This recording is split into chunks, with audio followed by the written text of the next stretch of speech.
ആദ്യമല്ല എൻ്റെ പേര് ഞാൻ പള്ളിയിൽ നിന്ന് വരുന്നു. എനിക്ക് രക്തചക്രവാളിയിൽ പങ്കെടുക്കുന്ന പരമായി എൻ്റെ വലിയ ഡയഗ്നോസിസ് നന്ദി പറയുവാനാണ് പറഞ്ഞിരുന്നത്. എൻ്റെ മൂത്ത മകൾ ആദ്യ ഭർത്താവ് ബ്രെയിൻ ട്യൂമറിൻ്റെ അവസ്ഥയിലാണ്.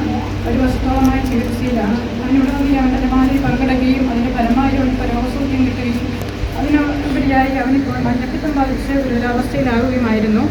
ഇപ്പോൾ അവന് ഞാൻ ഈ അവൻ്റെ ജപമാലയിൽ പങ്കെടുത്തുകൊള്ളാമെന്ന് ബാബുബ്രദറിനോട് ഞാൻ പ്രയർ റിക്വസ്റ്റ് ആവശ്യപ്പെടുകയും ഇതുപ്രകാരം എനിക്ക് പ്രാർത്ഥനയോട് ചെയ്യേണ്ട രീതികൾ പറഞ്ഞു തരികയും ചെയ്തു. ഞാൻ അത് പ്രകാരം ചെയ്യുകയും ഇവിടെ നിന്ന് പ്രിൻസി എന്ന സിസ്റ്റർ എന്നെ വിളിക്കുകയും ആ സിസ്റ്റർ ഈ പ്രയർ ഗ്രൂപ്പിൽ ഉപവാസ പ്രാർത്ഥനയെടുത്ത് ഞങ്ങൾക്ക് വേണ്ടി പ്രാർത്ഥിക്കുകയും ചെയ്തതിൻ്റെ ഫലമായി ആ മകൻ ഇപ്പോൾ 2 മാസമായി ആശുപത്രിയിൽ അഡ്മിറ്റാകുകയും അതിൻ്റെ ഫലമായി ഇപ്പോൾ അവൻ്റെ രോഗങ്ങളിൽ നിന്നും മുക്തി നൽകുകയും അവനിപ്പോൾ ഡിസ്ചാർജായി വീട്ടിൽ വരികയും ചെയ്തു.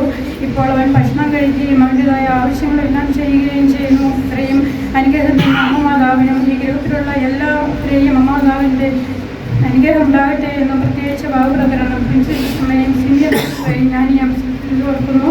അവരുടെ എല്ലാവരുടെയും ആഗ്രഹങ്ങളും ആവശ്യങ്ങളും എല്ലാം അമ്മമാതാവിൻ്റെ തിരുസ്ഥാനത്തിൽ നിന്നും സാധിച്ചട്ടെ എന്ന് സാധിച്ചു കൊടുക്കണമേ എന്നും ഈ അവസരത്തിൽ ഞാൻ പ്രാർത്ഥിക്കുന്നു. അതുപോലെ എൻ്റെ അമ്മയും ഒരു ക്യാൻസർ പേഷ്യൻ്റായിരുന്നു. അത് ഞാനിവിടെ ഈ യോഗത്തിൽ വെച്ചിരുന്നു. അതിനും അമ്മയ്ക്കും അത്യാവശ്യം എല്ലാ കാര്യങ്ങളും അമ്മയും ചെയ്യുവാൻ തുടങ്ങി. ആർക്കും ഇപ്പോൾ ക്യാൻസറിൻ്റെതായ ഒരു മരുന്ന് നമുക്ക് 2 പേരും കഴിക്കുന്നില്ല. ഇപ്പോൾ എൻ്റെ മകന് ഭയങ്കരമായി വെള്ളം പോലും കഴിക്കാതെ 2 മാസം വെന്റിലേറ്ററിലുള്ള ആ ഒരു അവസ്ഥയിലായിരുന്നു. അതെല്ലാം ഇപ്പോൾ മാറി. എൻ്റെ മകൻ ഇപ്പോൾ അത്യാവശ്യം വർത്തമാനങ്ങൾ പറയും, ഫുഡുകൾ കഴിക്കുകയും എല്ലാം ചെയ്യുന്നുണ്ട്. ഇത്രയും വലിയ അനുഗ്രഹം ചെയ്തു തന്ന അമ്മ മാതാവിന് 1000 നന്ദി പറഞ്ഞുകൊണ്ട് ഞാനിപ്പോൾ ഉടമ്പടിയിലാണ്. എനിക്ക് ഈ അമ്മയെയും എൻ്റെ മകനെയും കൊണ്ടുപോയി കൃപാസനത്തിൽ ജീവനോട് പ്രത്യക്ഷപ്പെട്ട അമ്മയുടെ മുമ്പിൽ പോയി ആ മകനെയും അമ്മയെയും കൊണ്ടുപോയി അമ്മയുടെ സാക്ഷിയാകുവാൻ എന്നെ സഹായിക്കണമേ എന്ന് ഞാൻ ഈ അവസരത്തിൽ പ്രാർത്ഥിക്കുന്നു. എല്ലാവരുടെയും കൂടെ ഞങ്ങളുടെയും ഉൾപ്പെടുത്തി പ്രാർത്ഥനയിൽ ഉൾപ്പെടുത്തണമേ എന്ന് ഞാൻ ഈ അവസരത്തിൽ പ്രാർത്ഥിക്കുകയാണ്. യേശുവേ നന്ദി, യേശുവേ സ്തോത്രം, യേശുവേ സ്തോത്രം.